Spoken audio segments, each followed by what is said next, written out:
Hello, everybody, and welcome to our final episode of SOG tonight, talking about the Disney Plus series Obi Wan Kenobi.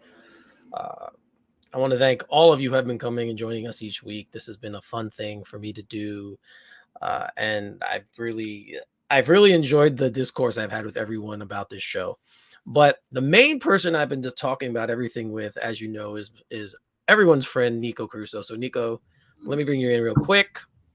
Welcome What's up, back man? to Welcome back to SOG tonight, sponsored by your favorite White Claw. Ah, yes, White When Claws. when the Jedi are feeling down in the dumps, just crack open one of these on the hot sands of Tatooine, and you will be ready to go. White Claw, get yours to today. Shout out to Comic Steve if he's in here at some point. Don't miss it.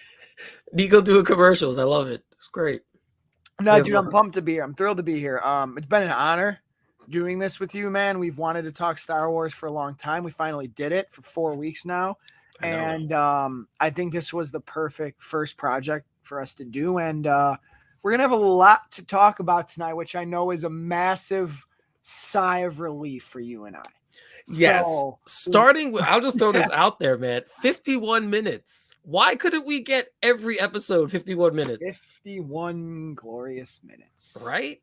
That was the first thing I looked at when I turned it on. I'm like, how long is the show? The run times of this one were interesting because I mean there might be other examples. I mean, of course, someone could correct me if I'm wrong here. But this might be the craziest range I think we've had. It was like 47, 39, 40, almost 50, and then it was like half hour, and then it's like little over half hour, and then straight up to 51. Interesting dichotomy. Not, I mean, I guess dichotomy is not the word. Interesting distribution there. I mean, I'm not.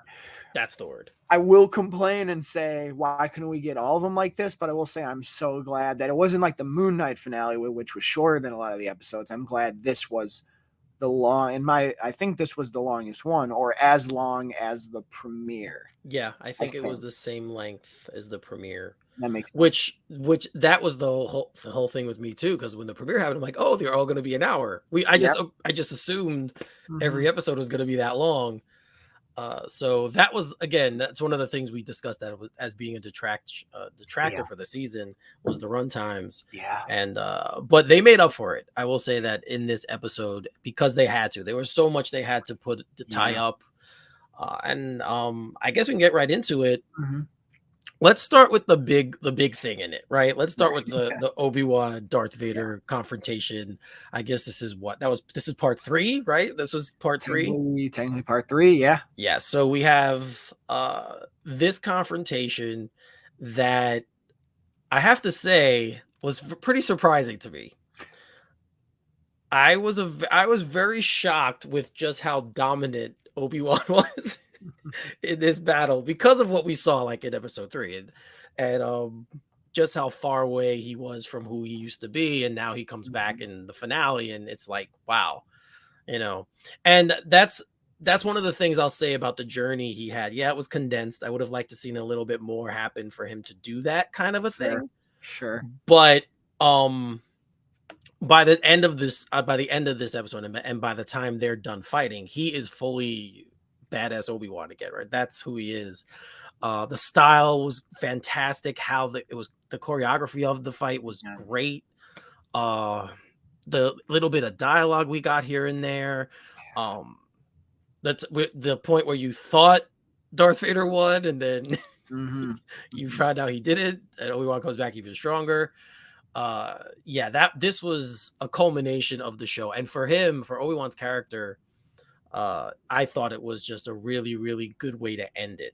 And at least their part of it. And of course, at the end, Darth Vader kind of clears up another plot hole, I guess, or a plot line from A New Hope and then Return of the Jedi, when he says, "I killed that. Like, you didn't kill Anakin, I did." Yeah, and that's obviously what he tells Luke in A New Hope. So, what did you think of all of that? What did you think? I'm glad you brought that up because that's something I really wanted to touch on too. But no, I'm with you. Surprising is the word I used too, in terms of not only how great I thought it was, but how effective it was from an emotional standpoint, and that dialogue at the end between them. I was expecting a pretty decent fight between them. And I think we both were saying we really were assuming and hoping that Obi Wan would win, because it would be strange if you build him up on this whole show and he doesn't win. So what I really enjoyed, I thought the choreography was great. I thought the whole shaky camera was a really smart choice for it too, because the fight did feel brutal, and it felt like there was a lot in every swing. But I like how when you think Vader wins, a lot of times in these Disney Plus shows, and Marvel's done it a lot, where it's like somebody else kind of motivates the character to do it or whatever. I like how Obi-Wan just started seeing the flashes of Luke and Leia. And that is like he brought himself out of the hole, and he turned that last corner that he needed to. He was afraid going into that battle, and then he really just explodes there. And him with the Force and all the rocks behind him was so sick. But I was most impressed by, so like the fight starts happening, I'm like, okay, awesome. This is dope. I'm happy. Let's go, Obi-Wan. Let's go. Then when he beats him and the cracked mask for Vader, and then when it's Hayden's voice, splicing with James Earl Jones, and that dialogue between them, and McGregor's performance, on the verge of tears, and Vader screaming at him as he's leaving, and just the lighting on the mask, it's blue. It starts off blue, you see on Hayden's face, and then it slowly gets more red, and you're like, no, it really is Vader. And Obi-Wan just making the choice to just leave him there. I thought the ending of that was absolutely hell yeah, Lauren. The ending of that that hit me so hard, and I'm like, okay, if the episode, even if everything else stumbles after this moment, I was like, this was really, really well done. And I think this is what they wanted to do all along, right? We've had a bunch of discourse on it could have been longer or it could have been shorter, but there's no doubt this is where they put all their focus. They wanted to get here. And I think they nailed it. Yeah, this was obviously the moment that they wanted to stress. And yeah, I thought they nailed it too. It was again, very unexpected. I didn't expect it to be as brutal as it was, because their fight in Revenge of the Sith, it's very choreographed, right? It's very cool to see, and it's fast, but it's like both of them at the peak of their power, where they're just in peak mode, and they're so sharp. This was a little bit more brutal and a little bit more, there was anger and emotion behind each swing, and you felt that. And it was so awesome to just watch. And man, that when he cracks the mask and you see the split, and I'm like, oh crap, that they did a good job on Hayden. That was a really good job on his makeup. And that was great. That was a fantastic moment. What we've all been waiting for. And I feel like Hayden or Darth Vader saying that kind of let Obi-Wan off the hook in a way, right? Like, it wasn't you. This was going to happen anyway, kind of thing. I did it. It was me. Because a lot of people are saying, oh, he was just being evil and trying to hurt him. And I said, no, I didn't read it that way. I read it more as this was kind of his last giving to him, like the last thing he was going to do for him. Which I thought was great. The writing in this was excellent. It was excellent. This one. Yep. And while this was going on, we had the juxtaposition with Reva looking for Luke in the same type of setting, because obviously we'll get into the whole reason why we got there. But that was kind of cool too, how they kind of mixed that through, and they had the two kind of things going on. So I guess we should go to Reva, because she was kind of the second most important character, I thought, in the show. And it definitely built as time went on with her. For me, she got better as the show went on for me. So that's that was a big plus. But yeah, kind of, I think it was kind of predictable what was going to happen after a certain point, right? Like, it kind of knew she was going to have this redemptive arc. In a way, I feel like every Star Wars story has to have one. They always do. It's so form, right? So she was the one this time. She in the beginning, you're made to think she's gonna go go kill him, and that's what her plan is, to find Luke and kill Luke. And it was cool to see Owen and Beru fight. And Yeah, they were pretty badass, huh? right, that was cool Props to to see. them. Way to give Uncle Owen and Aunt Bruce some justice. Right, she That was was tough. badass too, because he was like, "Let's Yeah. run." Let's. She's like, "No, we're gonna stay and fight." No, yeah, well, we're taking her on head on. I love it.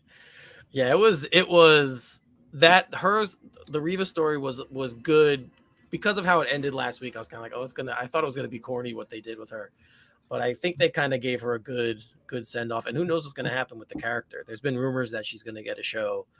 Yeah. So, what did you think of the Reva arc and how it ended? So the Reva arc, we talked about this last week, and each week we've said that she has gotten better as this things went on. And not only from a character standpoint, I think she really found the performance too. And especially in this last episode, you know, when she does make her choice and she has that moment with Obi Wan that I thought was beautiful. But so I won't lie to you. So because it was predictable when it started happening, I'm like, oh, okay, here's kind of what some of us or some people that I was talking to were kind of worried about. Okay, Obi-Wan wouldn't be there, and it would be like, oh, you know, Reva's the reason that Luke's still alive. But when the moment happened and she starts having flashes of Anakin killing the younglings and then almost killing her, and then it's paid off in the moment where she asks, you know, Obi-Wan, did she become him? That was really cool because I think what was better than Obi-Wan actually stopping her and saving her, he's giving her the peace that he just got. And he even says that they both have peace now, and they both had these demons in a way, but she was able to bring herself out of it in a way Anakin couldn't. And in that moment, Obi-Wan, my friend Zach said this to me last night, he was being a Jedi master there. He was choosing to lead with compassion there and encouraging her to continue to move on and that she can come back to the light, because no one's ever truly gone, you know, in Star Wars. Exactly. Well said. She made the best decision. I honestly hope it's not the last for either. There's rumors of a Cal Kestis show from Fallen Order, and that would be, I think, a spot where you might see Reva. Some people might think she's going to show up on Andor or some of these other pre-New Hope shows, so we'll see. But no, I really liked how they paid this off with her, and I'm almost. What's funny is last week we both were saying that she should have been dead, and that might have been a better ending. But I think this ended up being a better ending. You know what's funny is I do think this is a show that I think there's shows that benefit from weekly releases and some that are hurt by it. This one I think would have benefited if you could have watched a lot through. Yeah. Because you have more, because of the sped up nature of things, you see the arc more. When from week to week, you have time to let things settle in, nitpicks grow, a sense of like emptiness starts to take over. But so maybe that would have let her character arc be a little better at the beginning. But no, I'm really glad, and I'm happy for Moses Ingram that she has some really memorable moments in the Star Wars universe now. Yeah, again, she was such a huge part of this show. A part I didn't think I didn't know she would be that big part of the show, obviously. So the fact that she was, and I didn't like her at all in the beginning, to the point where now I'm like, yeah, it was a pretty cool character at the end. It was very, very cool for me to see. And you're right, I'm happy for her because she got roasted at first. The actress got killed. Yeah. And so it was good to see her get kind of redemption as the season went on, because she did get better and grew into the role. All right. So Lauren also brought up another character. Obviously, she was probably the third most important character in this show, I would say. Yeah. Or fourth, because you have Darth Vader. So yeah, fourth probably is Princess Leia, obviously young Princess Leia. And yeah, her moments in this were consistent. I'll say that. They were consistent with what we've seen from her so far. She finally got back home, even though Obi-Wan didn't take her. That was a nice little moment where, you know, she was like, "You said you'd never leave me," and he goes, "I have to. It's for best for the both of us." So that was cool. Her arc from beginning to end, it was solid. I'll just say it was solid. Yeah, it was solid. It wasn't like I didn't think her story was great. She was kind of there in some instances as a plot device, which whatever, I get it. But I love the actress. She was so Yeah, adorable. I want to see if they do more stuff with her soon yeah, as Leia. I would like it. And then it ends just the way we'd expect it to, right? The sassy little girl, yeah, sassy little princess. Um, Obi Wan gives her when he leaves her, he gives her a belt with a holster with no gun, and she's like, "Why don't I have one?" He's like, "Well, you're 10 years old." Like, it was just, it was very cute. Like, it was all very cute, and yeah, I'm happy we got to see a Princess Leia at this age because it was yeah. something I So never am I. expected. Right? So am I. And also too, I love because we both love the character of Tala. Apparently, I think it's Tala's holster. Yeah, yeah, So that's cool to know that Princess Leia's holster all these years later is Tala's, which is awesome. So, shouts to Tala. I'm with you 100%. The performance definitely elevated the role and the arc at times, which and that's okay. She was used as a plot device in some instances. A lot of we need to go rescue her, a lot of chase scenes, twice. but twice. But then the moments that she had with Obi Wan were so good, and she was such a memorable part of the show, and actually a true supporting member through all 6 episodes. We thought after 4 she might be done, even after 5 she might be done. But the thing I like most of all is that Obi-Wan got to tell her about her parents, and he even, shares, which I thought was beautiful. He even chooses to share the positives from Anakin, right, from her father. And that's really cool. And then they were smart with canon in this finale though. A couple of times when she goes, "Will I see you again?" And he goes, "You might, but we mustn't tell anyone." Right? We can't tell anyone because it's in Yes, danger. That really helps that really helps the fact that her message in A New Hope is so discreet. right. I mean, Coded. they were Yeah, pretty smart with that. And I have to remember the other piece. There's 2 pieces of canon I really wanted to touch on because I'm like, I'm impressed. You can argue how efficient or how good the sweep under the rug job was, but I'm glad they really, in a pretty clever line of dialogue, at least tried to clear that one up. Because it's what we all were saying, right? Like, yeah, we're fine that this changes the fact that she had this whole thing with him, and then it's pretty like doesn't even. It kind of seems like that she doesn't even really know him or care that much at the beginning of A New Hope. So they really cleared that up, which was good. yeah. They just right. They corrected it basically. From what we thought in the beginning, they corrected it by the end. Yep, 100%. That was, yeah, that was great. Um, I I'm trying to think of um the other plot, I guess plot holes or plot whatever that throughout this that the show might have created. We touched on the one, obviously the one with Vader saying I killed Anakin, Yeah, so that cleared up that one. that was the other Um, one I was thinking of. yeah, so we had, and then yeah, this was the other one. So clever, so well done. Oh, which I thought the best one of the best, most natural and emotionally effective, unforced callback lines is him saying hello there to Luke. I mean, talk about pitch perfect. I mean, pitch perfect, right? And that also clears up the idea that like Luke like knows who Obi-Wan, like who Ben is, Right. and he gets the toy from him, which I thought was great too. That came from Obi-Wan. Um, that was a really emotional moment, when Owen goes, "You want to meet him?" Oh man, I lost it there. I won't lie to you. I lost it there. I was like, oh, because I didn't think he was turning around. I'm like, oh, I wonder what's going to happen here. So that's another little piece of canon that they made sure to sprinkle in there. Okay, he's had some exposure to Obi-Wan, and you assume Uncle Owen filled in gaps of stories after that, Right. right? Right. So Yeah, and he called and Owen always calls him Ben, so yeah, like Luke wouldn't know him as Obi-Wan true. either because Owen always calls him Ben. So that kind of clears it up in the thing when he says it. I wonder if he's talking about Ben Kenobi in A New Hope when he says that. So that was yeah, that was awesome. All of those moments were cool. They Uh all hit. yeah, they all did hit. They were very, very poignant. They're poignant and nice to hear because I didn't want to have to deal with the people like, oh my god, they didn't clear this up. Yeah, at least they try, and that's what I was trying to say earlier. Is like at least they really tried Right. to be like, okay, this is the best we could do.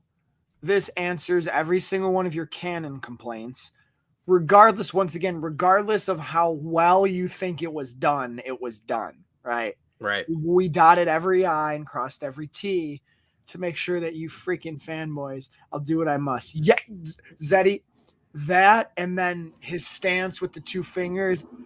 Ooh, Yep. there was so much good in this one. Like, and it's funny because like I know the complaint, and even I've critiqued this complaint of like the show needed the Vader and flashbacks to be good, which I disagree. I just wish some of the direction and storytelling and writing was better. But Right. I will say this: it's hard to argue that this show was not at its best when it was Obi Wan and Vader. Oh, of course. That was when it was at its best. I mean, every best moment came between either Obi Wan and Vader or something that Obi Wan had to do with either Leia or Owen or Luke, etc. I was waiting for that.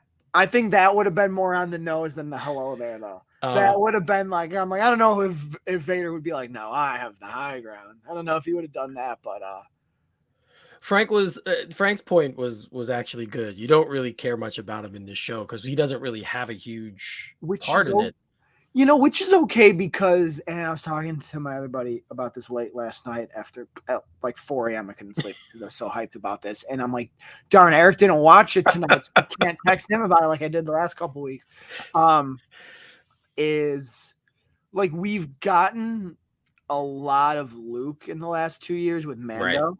Yeah. So I'm glad they let it be all Leia. And, Luke just kind of being that naive little boy on the run and just a little, I think that was a good choice to be like, all right, we're doing a lot with Luke, including a couple months ago, we gave you a really amazing episode with him and he's interacting with all these characters. So I like that they kind of shelved him a little bit for Leia, which I'm with you, man. Give us more Leia. Give us either like a show about her right now or fast forward to when she's like a teen. Like right before A New Hope when she's like 14, 15 and she's like doing stuff. I mean, I would be so in for that. Yeah, call it like Junior Senate or something. Junior Senate, something, dude. Leia or this is something I want to touch on too, and Zeddy actually brought it up. So this really for us, I believe, for Star Wars fans, this is the best exposition of Vader that we've gotten. I agree with you. Right outside of the films. Obviously, he's great in the films, but in the films, he's more of a presence, and it's more of a just a tough guy type role, except for maybe Jedi, where he's a little bit more. Obviously, he's turning at that point, so he's a little bit more nuanced than that in Jedi. But in the other two, I feel like this one in these 6 episodes, we've gotten the most exposition on the character and how he came to be, and it was very cool to watch. It's very cool. Vader's great every time you see him. Like he was great every single time. He was great every single time. And I agree with you, having him in, at the very end of 2 through 6 was great. And listen, Disney loves spinoffs and they milk everything. This show ends in a way where it doesn't need to keep going, but it can. So that's a concern too that we both had. That was really it ends perfectly. But I wouldn't be surprised if we got something with Vader announced in the next year because they end it where they're done. Obi Wan and Vader are done, pretty much done. I mean, pretty much done. I don't know if I want to see him face off again. Okay, now I'm at a point where I don't want to see them face off again. Yeah, so I don't either. I've seen enough. Vader show. Leave him alone. Leave him alone. Right? They know they know what they are. Having Vader keep going because there's a whole playground like going back to the Charles Sewell comics, which I just started diving into, and they're fantastic. So everyone who's recommended them to me, you were absolutely correct. Not that I doubted you, but they're fantastic. You have a whole playground with Vader now, like Mando, where there's this unseen territory that you could really dive into. Absolutely. I can't wait to catch up on all of them that you can dive into. And now with Obi Wan, there's some interesting things you could do with him, and like we don't need this story tying them together anymore. So I do think they're looking at the responses and they see the Vader stuff tracked, because it definitely did. I mean, it tracked the whole time. And especially if you're going to get flashes of him in Ahsoka, which it's pretty much confirmed that Elise Christensen's going to do even a smidge of stuff in Ahsoka. I think it would be smart for them to continue this Darth Vader train. And it wouldn't be gratuitous. No. Well, I think that's what I think these right. Because this was the chance. Right. Like, this is when they were going to do it, and they actually chose a totally different type of flashback. Right. So I doubt it unless they're going to do something in Ahsoka. Right. I think that's what I was thinking. We might see him again in other shows. Mm-hmm. But live action Clone Wars, not. This was the chance to do that type of like, I don't think they'll do that now. No. There's no reason. I had when I was watching the Luke escape, and then when he was running away from Reva and she's chasing him, I actually I was thinking watching him, like, I wonder if they're going to give Luke a Force moment, like a moment where you can see. I was terrified of that. I didn't want that. I don't want that, because the beauty is that doesn't come for him until it's so beautifully progressed in the original trilogy. Right. That I didn't want to see him just all of a sudden be like, nah, I'm glad he got owned and almost died. I'm glad. I'm glad it went that way. Yeah, that's another one. Frank brought this up. This is the other one I was going to bring up. For we did again. We saw Emperor Palpatine at the end. Man, our guy. Yeah, so Ian McDiarmid was back. He lied to us during Celebration. He said he wasn't going to be in the show. The other person who lied to us, Liam Neeson, which we kind of figured, appears at the end as well. Qui-Gon, we see him finally at the end of the show. Those two were not expected for. I mean, I kind of knew Qui-Gon would be somewhere. I'll tell you what, though, Qui-Gon, I was getting worried. I love the episode, but I did get. I'm telling you, it was after the Luke moment. I was waiting for Qui-Gon the entire time as he's packing up, through the Luke moment, through the Owen stuff, through him riding towards the canyon. I'm like, why did they tease him and he's not here? And then he appears and it was perfect. Well, I first thought they were going to see him again, where he's before he leaves, before they fix the ship for him to go. That's where later, I thought too. Where he says, "Master, I have to do this." And I'm like, oh, we're going to see him here. And then he didn't show up. I thought he was going to motivate Obi Wan to get out of the crater. That's another thing. But then I'm like, if they do that, that's too close to what they did in The Rise of Skywalker. Too close. And I wanted it to be pure Obi Wan doing it. Yeah. I wanted it to be all him, and it was. And I wanted it to be the motivation for the kids, not a motivation from his past. Yeah. Well, I mean, they're from his past, thankfully. But I wanted it to be like them. Like, if I die here, I fail worse than I just did with Vader. And I love that pulled him out instead of, you can do it, my young Padawan. Like, I like that instead. And I like how what Qui-Gon tells him is that he's basically been all there the whole time, but now he can finally see, which is this awesome arc of he was clearly out of the Force, brought himself back, and now he's reached this point of ultimate payoff where he gets to see his master again. And for me, I said this every week, I've said this now, that was a moment that was the next thing besides the Vader Obi-Wan fight that made this for me, because that is a moment that I've been waiting for since 2005 when I was 10, when Revenge of the Sith ended, and he goes, Qui-Gon, and I asked my dad, do you think we're ever going to see this? And my dad's like, maybe they'll keep making movies, and then they didn't. And then when they made movies again, it was the sequel trilogy. Right. So to see them, even that, it was like a minute, but wow, was that perfect. Him getting to see Qui-Gon again, getting that validation, and they have work to do. It seems like there's work they could be doing. So right. That was, I'm down. Yeah, that was my next point. We'll get to it in a little bit though, because there's a couple other characters who everyone in this show got sent off. So Roken, even though he had a kind of a small role, he got sent off, and then Haja too Yeah. had the role of taking Leia back to Alderaan. Shout out to him. He did Right. something good. Yeah, so he felt like his he was kind of the comic relief in the show, but he was always trying to prove himself. And then Yeah. by the end to Obi Wan, and then by the end he was like, "Okay, I trust you," Yeah. which was the Cool. fake Jedi being trusted. It was good. I Very really fun. liked that little moment. Again, these things were rushed. It would have been cool to see them play out a little more, but the fact that they got everyone they needed to pay off in the show, they did it with, and it didn't feel stupid to me. Like it just kind of worked within the framework of the show for me. Yeah. So that's how I felt about those. So yes, you brought up that we see him with Qui-Gon at the end, and he says we have work to do, which leads me to say, well, will we see something going forward? We both talked about doing a second season of Obi-Wan. Ewan McGregor wants to do it. He is an executive producer on the show. Yes. I mean, I feel like this show, for most people, a lot of people didn't have the problems that you and I had with it. A lot of people just really loved it from beginning to end. So I feel like if they want to do it, they might. I think it would play better too, because now they don't have to be tied to this Vader story, which is why I also think the Vader show would do very well, because they don't need to Qui-Gon get taken. But what is he? Oh, Liam. That almost went over my head for a sec. I'm like, did you see? There's a funny meme going around that said, and I forget who sent it to me, so shout out to you. A lot of people actually sent it to me. I forgot to send it to you because I just got it yesterday.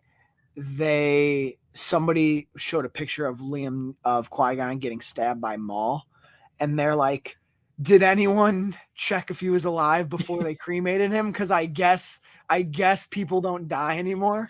That was funny. Like, so did anyone make sure he was alive still before they just decided to burn him? I just thought it was funny. He's clearly dead, but I thought it was funny. But yeah, so going forward, I don't know. I don't need to see another season. I'm fine with the way they left it. It's not something that I'm saying, oh God, please bring me another season. There's certain people that we all know do want a second season of Obi Wan. So shout out to our homies. Yes, the people I know who are like, no, we need another season. I'm like, come on. I love these characters. Yeah. So I will watch them if they make them. I'm never going to be like, no, I won't watch, because these are just characters that I've always enjoyed. But there comes a point where it just becomes overkill. Like, you need to do different things in Star Wars. That's what makes The Mandalorian so great. Yes, it's the same time period, and they bring people in, but it's a new character. It expands the universe in that way. Right. It's a whole new playground. It deals in a time period that we don't have much from. Like, there's a lot in there that's great. So it works, and you're excited to see it because you don't really know what's going to happen. Whereas in this show specifically, we knew where it had to go, right? We knew eventually it was going to get to a point leading into A New Hope. That's the next movie. That's the next part of the story. So it kind of takes away the stakes, right? And that's a problem. A little bit. Yeah. Right. And that's a problem with the show, because in my head, when at the end of the fight, I'm like, well, now that's 2 times Obi-Wan could have killed him. Literally killed him. And leave him alive. And in episode 3, like, Darth Vader could have killed him. Like, yeah. Right? Like, we could have had both of them killed at different points of the show. And obviously we know they can't do that because they live on and they're in the future of the thing. So that's why I don't know if I need to see a second season of Obi-Wan. I don't need more of the same kind of thing. I'm okay with it if there's no more him and Vader together. Which I know people are going to be like, I'll probably say, like, eventually I'll be like, no, screw it, just do it again. But no more. Yeah. We're going to get a good taste of this in the Andor show. Right. And Rebels. 24 episodes and Rebels. But if they carried the 2 of them on, or just one of them on, and Obi-Wan, I don't want any more of their interlocked stories. And even though people might be disappointed at first, I think the shows will play better. Because now that expectation we all had is gone, and we've seen that payoff. And I really think, I'll be honest with you, I really think the Vader one would do exceptionally well. I think a second season of Obi Wan would still be really good and could arguably be, just from a storytelling standpoint and just from an execution standpoint, better because they won't have to try to hit all these, Right. slides of a PowerPoint that they needed to. But I think the Vader one would play so much better because like he can pretty much do anything. You know what I mean? Like Obi Wan, is going to be good and trying to do things on Tatooine, but you could just do Vader hunting Jedi, and it would be right. dope, I think of the story from The Force Unleashed, right? Like yeah, it's a good that one. story with Vader. Fallen Order. So yeah, so you have him around obviously already in the universe, and we know he's there. So we've gotten stories dealing with him. So I mean, it's there for me. That's why I don't need it. But Chris, you brought up a good point. The Acolyte, they mentioned that was talked about at. I'm very excited for the Acolyte. Yeah, I'm looking forward to that too. That's something. You're right. That's something new that I'm very excited for the Acolyte, and I am looking forward to Ahsoka and seeing Thrawn in live action. That's something I'm looking forward to. I'm very much looking forward to Ahsoka, because she's such a great Star Wars character, and we've seen the Obi-Wan, we've seen Vader. Honestly, Frank, me too, until that trailer from Celebration Day, which is a freaking fantastic trailer. And we're getting 24 episodes of it. I know. That's on. What's funny, we were just joking, and I forgot to bring this up last week. We were just joking, like, why did Disney Plus start defaulting to the 6? But then I'm like, oh, wait, Andor's getting 24. I know. 12 episode parts. Yeah, Thrawn. Reno loves Thrawn, so I just want to put that up there. Thrawn's great. Thrawn in live action will be great. I wonder who's going to be playing him, which will be interesting. Same thing for Ezra, even though I think it's the dude who played Aladdin. Mina Masood. Yeah, that's his name. He basically skirted around breaking his NDA on Twitter during Celebration Day, which I thought that was a boss move. I'm like, that's hilarious. I wish more people would do that. Like more people, like I wish who's ever cast as the Fantastic Four now would just like tweet out 4 to see what people say. I'm down for that, like social media marketing there. But also shout out to Reno. We were talking about The Last Jedi earlier, and you were Muse. Ooh, I keep forgetting she's in Ahsoka. Okay. Mary Elizabeth Winstead, who is also now the baby mama for Ewan McGregor. Shout out to that's Zeddy's girl right there. Yep. My fault, Zeddy. My fault. Yep. That's Zeddy's girl right there. He's got a lot of girls though. He's gonna be like Adam pretty soon with all the multiverse wives. He's got to start keeping a list, Zeddy. It was we don't forget about you and Gal, man. And then you were quick to drop her for Sasha Kaye, man. I respect you though. And yeah, he wants Lars Mikkelsen to play, or Michelson, however you say it. I say Mikkelsen, but whatever. I wish they to just play kept Thrawn. all the. Yep. I wish they just kept all those people. I wish they kept Jason Isaacs as the Grand Inquisitor. Jeez. Oh yeah, we saw him again too. Yeah, he was pretty useless. I'm gonna nitpick that. My God, was the Grand Inquisitor. He was just there to like talk. He was just there to talk shit. Well, how they built him up too in the beginning. The first episode, you're like, oh, he's gonna be a badass thing this whole time, and then dead. Man, if I'm Rupert Friend, I would have read that script and been like, I don't know if I want to take this. I mean, yeah, it's Star Wars, it gets me exposure, but with all the prosthetic I have to do, and this is my role, I don't know. I don't know, man. I might pass on that. I know. I mean, he used to be on Homeland. That's where I know him from. He was great in that show as Quinn, right? Yeah, he played Quinn. Yep. He was a great character. He's a great character in that show. He's got one of the best TV scenes in my life. When I swear to God, it's one of my favorite TV scenes ever in my life. When he's in the room of, and I haven't seen the show in so long. He's in the room of like someone in charge of the government, and they're like, "What's your job?" He goes, I'm a good guy who kills bad guys. And then they talk, and he basically is like, so if you do that again, I'll come back here. And he's like, well, why would you come back? And he's like, well, I told you I'm a good guy who kills bad guys. I'm like, that's a great That's a great television moment by him. So shout out to him. But sorry for him and this role of the Grand Inquisitor, because it was pretty. I mean, it was useless. I mean, no disrespect to him, the role. Yeah, that's the thing, Chris. That is the problem with. I think I hate to just knock Disney for it, but they're the main example I'm thinking of is they like to bring in things and then really lightly use them just to say they use them. And yeah, I mean, Reva, I could even argue she didn't even need to be an Inquisitor. She could have just been a Sith pet. I get it, she had to be an Inquisitor because that's how her character and her role makes sense. But you're right. I mean, none of the others did very much of anything. So why did we need multiple? It could have just been Reva and the Grand one. It could have just been them too. Yep. So. Yeah, that was a good point. It was. I thought the same thing because the other Inquisitor, I don't even remember his name. We didn't see him at all in this episode. Not since 4. Yeah, not since episode 4. So that was weird because you're right. They kind of dropped the ball with certain characters. Dropped the ball at the Inquisitors hard. But yeah, all of them, because in the animation, the Inquisitors they're good. Yeah, they're very important. And for all the fan servicey stuff they didn't have them fly with the lightsaber helicopter, which I do think that they should have done a moment of that during the one fight sequence, just have Reva jump with it.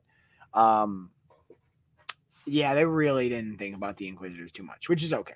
It was probably a note that Chow had to use them, and she's like, all right, well, let's make Reva one of them, and, who knows? Yeah. So what else?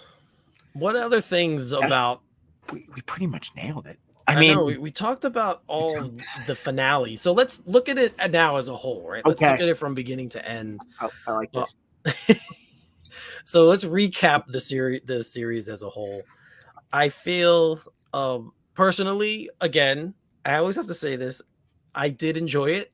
Yeah, I did, because if you don't say that and then you pick on it, then you hate it. Exactly. So I did enjoy it. Wording. It's all about wording here. Yeah, I did enjoy it. I did find it a fun time. The problems that I have with it are still there. They're not going to change. Mm-hmm. I wish it was, like I said, I wish it was longer. I wish we had more character development specifically for the characters that are brand new. I feel like they dropped the ball on that. We just talked about the Inquisitors. They're such a badass group. We don't really see that in here. So those kinds of things, a little short change, but the crux of the story obviously is Vader and Obi Wan, and that I thought was done very, very well. I have a question for you. Sure. I know you said your problems are still there, mm-hmm. which I agree with you. I'm in the exact same boat, but I do want to ask this because I think this is also something a little bit different. Did the finale make the show as a whole a little bit better in your eyes? Yes. let's say you were at a 7. I'm just hypothetical is the word. I blanked on a word. Hypothetically, right? You were at a 7. Yeah. And because the finale was so good, you're like, all right, maybe the show still is a 7, but I'm going to say it's an 8 because the finale was so good. Did the finale make it all better for you? It did. It did make it better because that was one of my big, it's just like diving or gymnastics, right? You stick the landing, you go mm-hmm. into the pool, streamline straight. If you do those things, those are the last things you see. So it makes everything else that happened before it better. And that's pretty much what happened here. Again, the same pacing issue with this was still in this episode for me, but at this point I'm used to it. So it didn't bother me as much because I know what they had to do. So the speed of this episode didn't bother me as much at all as it did in the other ones. And because there was so much action that it was kind of hard to let it, you're watching this thing just happen and it's just bam, bam, bam, bam. Yeah. And so it was good in that regard. And it did tie up the loose ends for some of the characters. It did clean up the plot lines, like we talked about, the plot holes that could have been left here. I'm not big on that. I'm just whatever. It's a show. But I'm glad because for fandom that it did, because I don't want to hear the arguments. Yeah. I don't want to hear all the noise. So yeah, to answer your question, this did move it up. I was probably going to give it a 6.5, and now I would say it's probably a 7.5. Yeah. Based on this one. This is the analogy, because you're a baseball guy like me. You're just a sports guy like me in Right. general, which not many people know about me listening to our podcast. Because you want to know what sucks? Quick side note is like when we became friends, the Cubs are kind of in a weird spot. Like if we would have been friends 6 years ago, man, I would have been talking so much smack and so much more baseball with you guys because it was so much more exciting. And I didn't have to sit through a rebuild, which, who wants to talk about a rebuild? It's hard. But I treated the show like a playoff series where like it goes 7 games and a couple of the games you get really killed. And some of the games are sloppy. Like your best players like not having a great series. Your ace gets blown up in like game 5, but then you play lights out in game 7 and you win like 9-1 and like everyone's on their A game. That's what this felt for me. It's like a pretty it's like a tougher playoff series where you weren't on your A game, but you really stepped up at the end. As you should have. I'm glad that you made some money off the Cubs. Hopefully you've made money off them winning, not losing. But yeah, so for me, I'm in the same boat. The finale made a lot of stuff better. My problems are still there, but I could live with rewatching the show knowing that my destination is so strong. Right. This is one of the rare. I was talking to my dad about it. This is a rare example that you don't see often where the finale is so good. Normally, the show is really good and it has a great finale, or the show is really good and has an average finale and you like live with it, or it's not good and has a bad finale. But this one for me was pretty slightly above average. It was good. I was enjoying it. Had a lot of problems with it though, but then the finale was so good where I was basically like, yeah, it delivered in because it really did. I mean, everything you could have wanted the finale to do, it did, which I was impressed about. Great final battle, emotion all around, great final moment between Obi Wan and Vader. Actually had an effective ending for Reva. Nice callback line. Hello there. We get some Luke. You get Qui-Gon back. You get some Vader and Palpatine. Like it did. It really actually did so much. Like when you text me saying, wow, a lot. They did a lot in this episode. They really did. So, but I will say it's. I was going to bring up Book of Boba Fett, but go ahead. Where? I still put both seasons of Mando over it. Yes. And it's not particularly close of a debate for me. This episode, I might find its way into a top 5 Star Wars episode for me. I think it could find its way there easily if you really made me sit down. But a show as a whole, I do think it was better than Book of Boba Fett, but it does not touch both seasons of Mando. Yeah, the Book of Boba Fett, I will never watch again. Yeah, I don't think I could sit through it again. I mean, I could watch the Mandalorian episodes; those were good. I enjoyed. I could probably watch 5, 6, and maybe the finale because the finale does have some cool moments, but definitely not like 1 through 4. You're right. Like I will never touch those again unless it's like on TV and a very close person to me is watching it, and I don't have the heart to tell them to turn it off. Like that's what I feel. Yeah, I agree with Rito. It's a very low bar. And again, the big issue I had with that show was who was casting Morrison. I think he's a nice guy. He's just we've never talked about this, have we? I agree with you. I think they should have used the kid who's like pretty fair age for what Boba Fett would be right now. It makes a lot of logistical sense. Yep. Because they didn't even try to make Tamara look that different. Nope. I mean, they didn't even try, man. He looks 60. I mean, don't get me wrong. He's in fantastic shape. So yeah, no, he's a great looking guy, but he also does he's in great shape and he looks good for his age, but he looks like I wouldn't guess he's younger than 50. No, you're right. Like I would be like, yeah, he looks good for his age, but I promise you he's clearing 50, which isn't a bad thing. But some of the choreography at times, I'm like, yeah, you're 50. You know what I mean? Like, no disrespect. I mean, I mean, and he's just not, he's not a guy who should be carrying a show. No. I know. Maybe if he had the helmet. See, my problem was how much he took off the helmet. Yeah. If he was like, Pedro Pascal's or / his body doubles with Din Djarin having the helmet on all the time, prove that you could convey a lot and have that character be really likable and memorable with the helmet on the whole time. Boba Fett's whole thing. Yeah. Like Boba Fett's whole thing was the helmet. And then he's taking it off every freaking second. He's taking it off. I'm like, whereas on Mando, he has it on the whole time once he gets it back. Yep. And that's when he's the most effective. But what's funny is even at Celebration Day, Tamara Morrison was like, I want to get back to badass Boba Fett, which shows you even he probably looks back at that show and is like, yeah, he could have did things a little differently in moments. Yeah, I guess he didn't give notes when he, when he got the Yeah, script. well, I guess if they do a second season of that show, which I doubt, I mean, yeah, I just hope he shows up in Mando season 3 in epic fashion. Right. I don't have a problem with him being part of that show because that's fine. He worked for me on The Mandalorian. He was fine in there. Yeah. I just didn't like him with his own show, and I didn't have such a problem with the story that a lot of people had, like him not being bad, him trying to have this redemptive arc. I didn't have a problem with that. That's fine. I get it, but he's again, the lead actor should be the best part of the show, in my opinion. Yeah.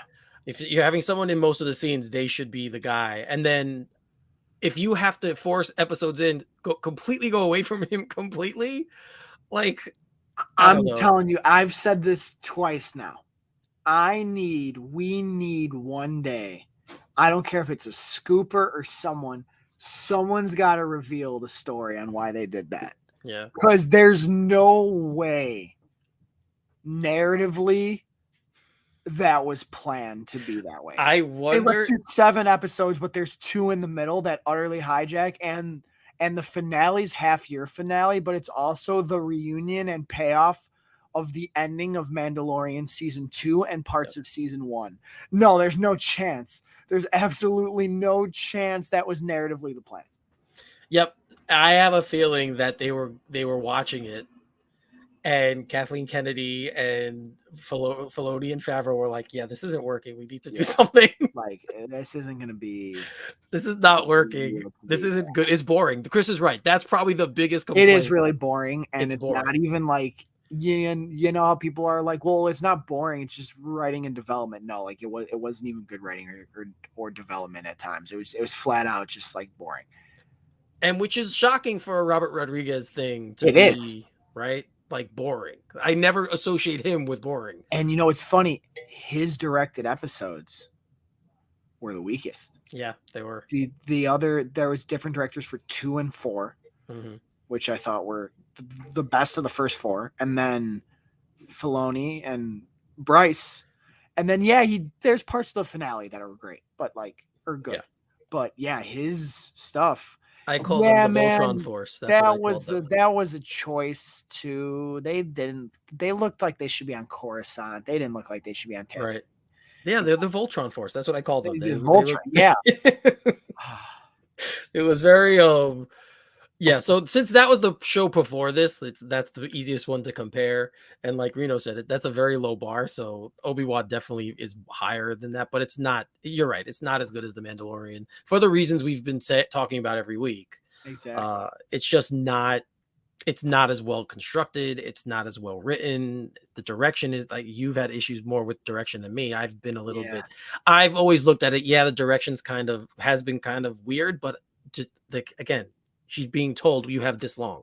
You have this long. Yeah. So I think that impacts the choices she makes when she in her direction.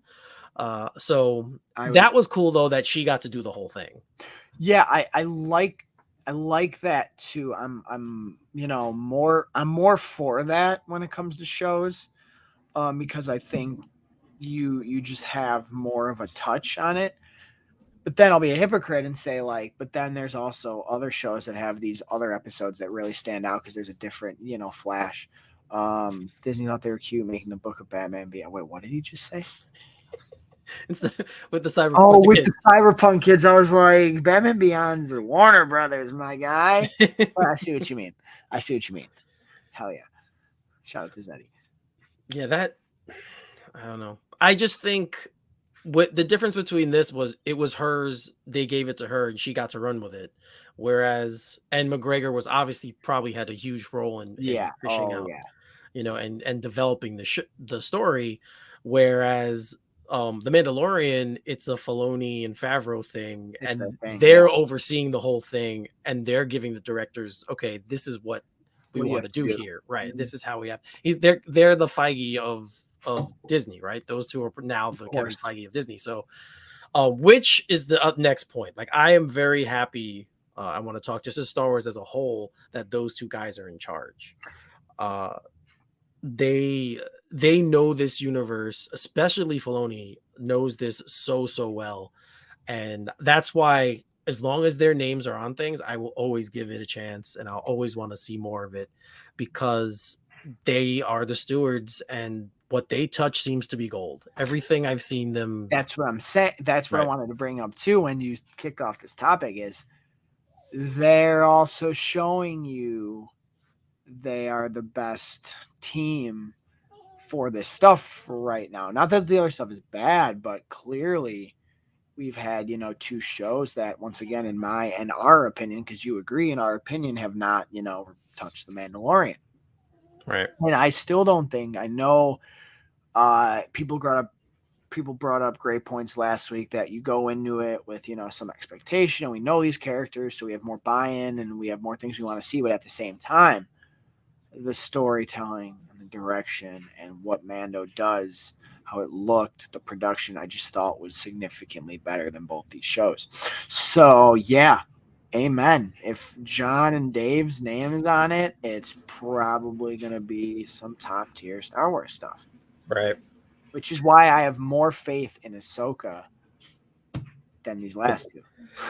Yeah, I mean This is Filoni's. I mean, he directed a couple episodes of The Mandalorian, but this is his first time doing a show. A whole thing, and Yeah. it's his character. Yeah, it's his character. It's in his So wheelhouse. yeah. Yes. Yeah. So he knows exactly what and he's picking up on story he's already done and established. So that shows in very good hands. I have literally you could show me no trailers for Ahsoka and I'll tell you I'm pretty sure it's gonna be high to top tier Star Wars because it's Dave doing it. Now, one more just something else on Obi Wan. There was a rumor that we might see like Cal Kestis in it. I've brought up maybe Kanan Jarrus or Caleb Dune, whoever he was at that point. And I was kicking around the idea if they want to keep Obi Wan to get around, what about like a Young Jedi show? I think that'd be cool, or something like that, where he's kind of the, I don't know, I want to say the master, but I guess he would be the master. Where I think that'd be cool. I think it's I'm always, what's funny is we've also talked about this before. Like the more Jedi you have, the more you kind of like devalue some of what was laid out in the original trilogy. Right. But I'm at a point where I don't mind anymore. Because I still think we've only scratched the surface of seeing Jedi in live action, and now with Disney Plus, you can do so much more, show so much more characters. The only thing I would be cautious of is, well, it would still have to end with him being by himself and kind of old. So who knows what happens to Jedi. Right. I agree with that. I was just thinking of, if they want to, because it seems like McGregor still wants to play this part, and I feel like they want him to play the part. Yeah. So if you're not going to do a second season of Obi Wan, which again I don't think we need, how can they use him? They could put him in other shows, Ahsoka obviously, and if they want, they could bring him in to do all these other things. But like, where, what are you going to do outside of that? There has to be some kind of direction if they want to keep him. Yeah, like what? So, I don't think he's going to stick around for just cameo roles. I think he actually wants to do something, right? So we'll see. But I'm telling you, I promise you, like everyone watching this, and you can take this to the bank, you will see something Vader announced in the next year. Okay. And then I think it'll be a series, because clearly they're going with the films, starting with Taika. They are going to be their own thing. Yeah, they're moving off from this. Yeah. Which I think is a good move for the films, at least. Even though I do. Won't lie to you. You said, we've talked about it could be longer, it could be shorter, like film. I sit here and I will tell you this. I'm thankful for the show. In my perfect world, though, I was watching that final battle in a theater with a pretty rambunctious audience, and the movie was opening up to a nice opening weekend, and Star Wars was back in cinemas with a really nice, strong Obi Wan versus Vader film. Yeah, it's those characters. I think they still, I'm in the camp where it could have been longer, or I do think this could have been 2.5 hour movie, and a lot of the payoffs we would have. Yeah, man, Order 66 missed a lot more than we think, including some very influential people for multiple years to come, for decades. Yeah. So yeah, I'm with you. I think it could have worked. Again, that was the original plan that we've talked Yeah, about, was that to was be a the film. plan. So I think that I think that what we got, again, uh enjoyable, definitely. Very if you love these characters, seeing them again, like I said, I'll always watch these characters if they're on TV or anywhere, because they're Yeah, characters I've grown to love and have been with me literally my entire life. yeah, So I'm not the audience you need to grab. If you're trying to get more viewers to something, and it's the same thing with comic book movies. The same thing. I'm not the audience you need to impress. I'm gonna go watch them regardless. yeah. I'm gonna watch their stuff regardless. But if they're trying to expand their viewership and trying to bring more fans in, that's where the hurdle comes with moving on, trying different things. Exactly. And with Taika's film, like I'm assuming, or his films, that it's going to be that kind of a thing where Yeah. it's going to be interesting to see him do something. I'm assuming it's going to be more serious, so it's going to be interesting to see him do something that's not satirical or Yeah. not. Well, we'll see. I mean, he might make it like full on Ragnarok / Love and Thunder. We'll see. Even though his episode of The Mandalorian in season 1 was very good. It was So, right. yeah, we'll see about that. I'm very curious about his film, and I hope Patty Jenkins still gets to do hers. Yeah, I mean, that one was postponed, but then I keep hearing things that they're still working on it, or she's still involved in it. Apparently, they're still doing it. Yeah, so I just hope it still manifests. Well, what's funny is they did put. It seems like they did put the Rian Johnson ones on hold, so we're okay. I'm okay with that. Right. I'm not personally. I want to see more. I need to see more of.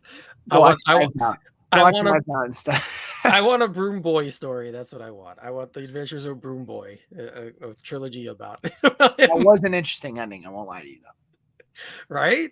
That did pique the best thing about that ending is it shows you what's possible. That's how I look at it. Like, it shows, and it was never touched again. No, I know. So bad. It's so crazy. Yes, we would be remiss if we did not, of course, once again bring up the man who got us to the finale. For looking at it now, if it was not for him, all these characters would be dead. So if you think about it, Wade is the reason that Leia got home. That Leia was able to get in contact with Obi Wan, and Obi Wan is the reason why Luke was able to become what he became. So really, Wade was the catalyst for every single thing in the original trilogy. So you know what? Shout out to Wade. Wade, I tip my White Claw to you, brother. I'm going to cheers the screen for you, Wade. I have my Jameson. Oh, hell yeah. Wait, cold brew? Yeah, Jameson makes a coffee flavor now. A coffee flavor. Good? Yes, it is good. Obviously, if you have it, it's good. See, I struggle with the coffee liquor. It gives me a stomach ache. Even though I just had an espresso martini for the first time last weekend. It was fire. So maybe I'll check out the Jameson. But for now, thank you for tuning in to Straight Outta Gotham. Once again, when Darth Vader's having a rough day with Palpatine and just wants to blow off some steam on that steamy planet of Mustafar, he cracks open a nice black cherry because he has a heart of black. His suit's black. They do, and they also have they also have an orange flavor as well. Jameson orange. Okay, then I'm gonna have to go to Biddy's. Have a little bit of field day. The lack of cameos in this show? Oh, he's laughing. He's poking fun at Soups, which actually led to, which I also did, and that led to my most viewed TikTok. So shout out to Soups for having a controversial opinion that I just yeah.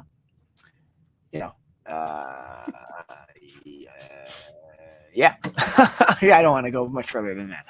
I don't want to put my foot in my mouth. So shouts to Zeddy and Soups, and they're gonna fight in Vegas. No, I'm just kidding. They're all good people. I'm hyped today. Yeah, I'm hyped. That's why I'm rambling. This I will say, I was a little nervous going in how this was going to end. So the fact that it really uplifted the show, because you're right. Yeah. The finales in a lot of these things are kind of like, like, but this one did hit. So I'm very happy. I'm happy we're both here on a show talking about good things. We haven't really brought up one bad thing. I'm so glad we ended on a high note with this show, and Yeah. it's probably the highest note of the show. It's the best episode of the show. Is the finale, and it's an Yeah. episode of Star Wars that I will definitely go back and rewatch. So yeah, I'm very glad we had finally one that we pretty much. I mean, 3 we loved too, but we pretty much unanimously loved this one, and it's the most hyped we've been. So this was cool to end like the show did on a high note. We're ending, this SOG tonight, Obi Wan series sponsored by Yes. White Claw. We're ending this series on a very high note. Yeah, we are. So I don't think we have anything else to say. No, we'll be back for Andor, you and me. Yes, we will be back for Andor. It'll be 12 weeks and then a break and then 12 more weeks. So that'll be fun. That we'll talk about. And we'll do Ahsoka. We'll do all of them. We'll come through. We're gonna do all of them. Maybe we'll drag some other people in future episodes. Well, especially for Andor. Dude, I could totally do 12 weeks with you, but I think for people, they're gonna want some flavor. They're gonna want some different flavor for 12 weeks in a row. We'll bring people in. We'll bring people in. We'll bring surprise guests. Always. We won't tell anyone, and then we'll just pop them in, and we'll have them on the show. If any of you in the audience, maybe you might pop up on the show. We might say, "Hey, come on in and join the fun," because I did have a lot of fun doing this. Likewise, brother. With you, we've been talking about, like you said, we've been talking about doing Star Wars stuff for a while, and the fact that this was a good opportunity, something we were both interested in, something we both really were looking forward to. This was a perfect way to kick it off. So I want to thank you for joining me each week and bringing the style and flair that only you can bring, Nikko. It's been great. Stop it, sir. I'm a goof, and you know that. But I just want to thank you for having me, and Mr. Peter Vera as well, who has shared a lot of hype that we're doing this together. He knows you wanted to. So a big thanks to Pete, your co-host. But dude, we finally got to do it. We didn't disappoint. You did not disappoint in our Star Wars conversations. We were more consistent than Kenobi, which was fun. But no, dude, I'm very thankful. And dude, I honestly, God, I can't wait to do this again. So yeah, me neither. You're right. Pete gave you this idea. He was like, Eric, just why don't you do something Star Wars live stream? I was like, yeah, that's a good idea. Right? Yeah, it's about time. So thanks to him as well. As always, he and I are straight out of Gotham, so we're a team, and so everything that I do, like, he's involved, and vice versa, under this umbrella. Which I need to get him doing more stuff under this umbrella, but that's besides. And we got to get him to like Star Wars. That's not going to happen. Oh, look, Frank is a Pete fan. Obviously, he's Uxas. Yeah, there he is. There he is. So we I don't know if that's ever going to happen. He claims he watched the prequels for me, but I don't know if that's true. He also puts the Phantom Menace as the best prequel. I know, right? Which I respect that take. It's crazy because it's wild. But yeah, I'm like, okay. Yeah. Okay. Yeah, he enjoys it. That is a take. It is a take. It definitely is a take, because it's not one many say. No. I mean, it's the second best prequel to me, which is saying much, because I know it's not saying, because Attack of the Clones is so bad. Mm-hmm. We've actually talked. Obviously, we had to because of the Anakin. Yeah, because of the flashback. That's right. The flashback, which was pretty much in that same time period, so we had to talk about it. But I don't like talking about that. No, I don't like that one. Attack of the Clones. There's not much to talk about. So we won't be talking about Attack of the Clones, guys, going forward. No, if we do other Star Wars topics, because we've discussed talking about The Last Jedi and all this other stuff, so we've talked. Even though I don't know if I want to do that, I don't have the stomach or the heart to do that one. We do gotta get for Andor. We gotta have Rick on one of them. Oh, I can get Rick on one of them. We gotta have Rick on one of them, and then the inevitable you and Rick for me and Paul Herman for the Last Jedi debate will happen one day. That one would be like 4 hours. Shout out to Paul Herman. Having those two on, I love them both. Yeah. Having those two on, the show will be like 4 or 5 hours long.